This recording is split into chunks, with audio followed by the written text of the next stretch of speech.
Hello student, welcome to today's lecture. In today's lecture we are going to discuss about the second type of modulation technique, that is adaptive delta modulation. Learning objectives, we are going to discuss about the block diagram of adaptive delta modulator and a demodulator, and then we will discuss about the advantages and disadvantages of a ADM, that is a adaptive delta modulator. So basically what is a adaptive delta modulation is. Now before going with adaptive delta modulation, first thing is one must know what are the drawbacks of a delta modulation. We have already seen in a previous lecture that in case of delta modulation we are having two types of error, that is a granular noise and a slope overload distortion that occurs in a delta modulation, and the reason for this two are the fixed size of a step. So as a step size is del in case of delta modulation, and because of that this two error occurs. Okay, so this modulation method is similar to the delta modulation, except that is the step size is variable according to the input signal in adaptive delta modulation, whereas it is fixed in a delta modulation. Now to overcome that two drawback, we go for the adaptive delta modulation. Here adaptive term means there is the step size is adaptive, then the principle of operation. Now here I have shown you the basic diagram which is similar to the diagram of a delta modulation, except one thing, that is the size of a step. Here the step size is not constant, the step size is varying according to the input. Now in adaptive delta modulation, the step size of a staircase signal is not fixed and changes depending upon the input signal. Here first the difference between the present sample value and the previous approximated value is calculated, and this is called as an error.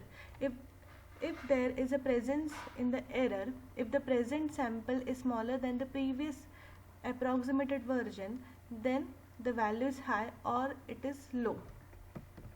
The output of a 1-bit quantizer is given to the logic.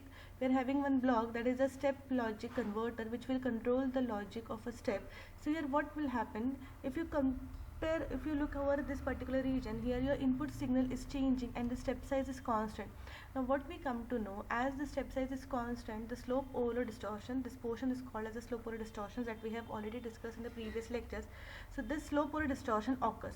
Now to avoid the slope overload distortion, what will be the perfect solution? The solution is to increase the step size.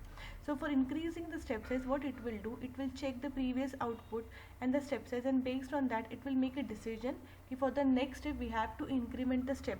So here instead of taking the step of del, it will take the step size of 2 del, and likewise it will take a comparison and see the error portion is reducing. Now what will happen if you keep the step size constant? Now as the step size is kept constant, every time we are getting the output as 1 1 1. Okay, so every time we are getting the output as 0 0 0. So this is not the conditions. We have to avoid, or your approximated signal or the staircase signal nature should be same to that of your input signal. Now here again it will make a comparison, and based on that it will decide the step size should go to the twice del. So the step size will go to the twice del, and again here it will make a comparison. So what it come to know, here input signal in this case for this particular region is somewhat constant. Here the input signal is changing very rapidly, and to cope up with that it will have to increase the step size. But for this particular region, as the step size is not changing rapidly, if you keep your del as twice, if you keep the step size as twice del, again there is an increase in that two value and it will lead to the slope overload distortion. So to avoid that, what it will do, it will reduce the size of a step, and by reducing the size of step it will avoid the granular noise. The granular noise is a condition which is present if your input signal is almost constant or the input signal is changing slowly, and as our step size is constant, it will, for DM we have observed that in the granular region the step size occur or the signal occur as an oscillations around the constant value, and it will generate the output like 1010. So here it will make the step size constant or it will reduce the step size.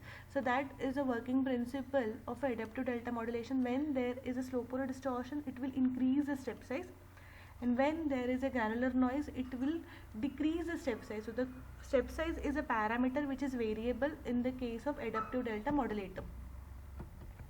Then the modulator block diagram. So the block diagram of an adaptive delta modulator is similar to that of a TM except one block. That block is a logic for step size control. So this logic for step size control is a block which is responsible for controlling the step size of the staircase signal. So the input to this logic step size is given from the output. It will decide from the output whether we are getting a slow polar distortion or the granular noise. So if there is a slow polar distortion, means there is a large difference between the input and output, and the transmitter and based on that it will decide what should be the logic for the step size control. So whether you have to increase the step size, by which parameter you have to increase the step size, or we have to reduce the step size, and by what parameter we have to reduce the step size, and that logic is given to the 1-bit quantizer, and based on that quantizer it will quantize the signal and it will generate the output of the step size.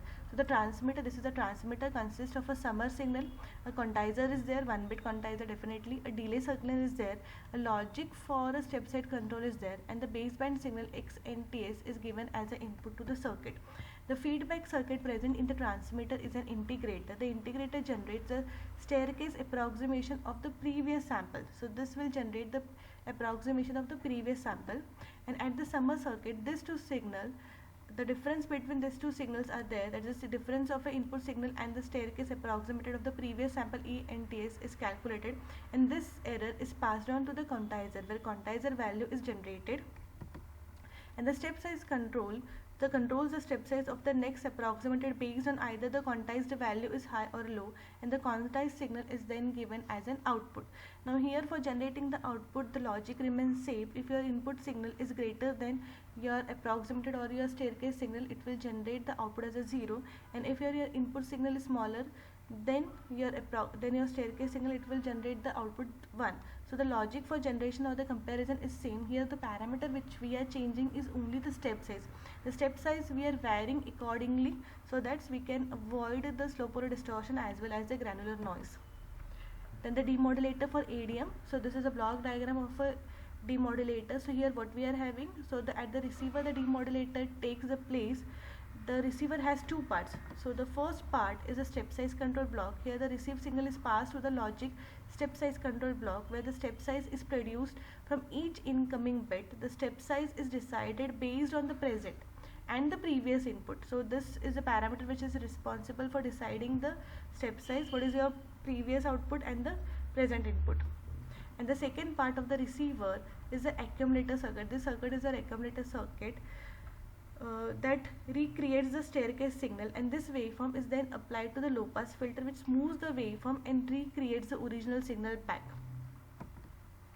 Advantages of using adaptive delta modulator. So there are some of the advantages of this modulation method which are listed below.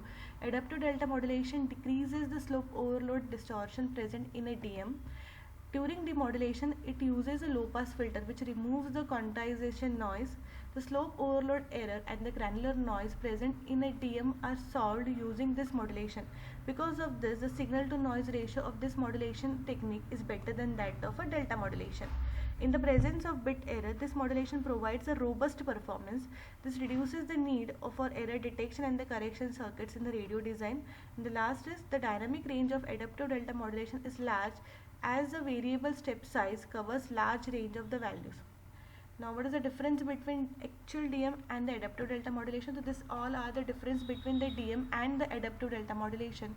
So the first thing is this: in delta modulation the step size is fixed for the whole signal. Now here, in case of adaptive delta modulation, the step size is not constant. The step size depend upon the input signal. So here the step size is constant. Throughout we are having a step size of a del. Here the step size is a parameter which is continuously changing. It will increase or decrease. See, here traditionally the step size is del. Now here for slow polar distortion, the step size is increased from del to 1/2 del, 1/5 del, or 2 del, or 3 del. But when granular noise occurs, the step size decreases, means from del it will go to del by 2, del by 4, likewise. So there is a reduction in a step size in case of adaptive delta modulation. That's why its name is adaptive. It will adapt its step size based on the input signal. And then the second is the slope overload and the granular noise error which are present in the delta modulations. Now here the slope overload distortion and the granular noise errors are overcome. In the adaptive delta modulations, we remove the slope overload distortion and the granular noise by varying the step size. So these two parameters are correlated. If you vary the step size, then only we are able to overcome the slope or distortion as well as the granular noise. The dynamic range of delta modulation is smaller than the adaptive delta modulation. The dynamic range of adaptive delta modulation is wider than the delta modulation. This modulation technique does not utilizes effectively. This modulation techniques utilizes the bandwidth very effectively. So adaptive delta modulation is just an extension to the delta modulation techniques, where we are increasing where we are changing the amplitude of the signal, amplitude of the step size based on the input signal, and we are avoiding the effect of slope or distortion as well as the granular noise. And one thing is common in between adaptive delta modulator and the delta modulator is that for these two types of modulation we are having output which is represented by a single bit only. The output of DM and ADM are of single bit. Applications of ADM, so where we are using applications, so some of the application of this modulation methods are listed below. This modulation techniques is used for the system which requires improved wireless voice quality as well as the speed transfer of bits. In television signal transmission, this modulation process is used. This modulation method is used in voice coding, where we have to code the voice. For that we are using an ADM technique. This modulation is also used as a standard by NASA for all communication between mission control and the spacecraft. So here this is one of the major advantages applications of ADM, where we are using ADM for the communication between the mission control and the spacecraft. In Bluetooth service to encode voice signal, this modulation is used with a 32 bits per second rate. So this is a bit rate of using ADM in a Bluetooth services. Adaptive delta modulation is also known as a continuously variable slope delta modulation techniques. Thank you for listening to my video. Thank you so much.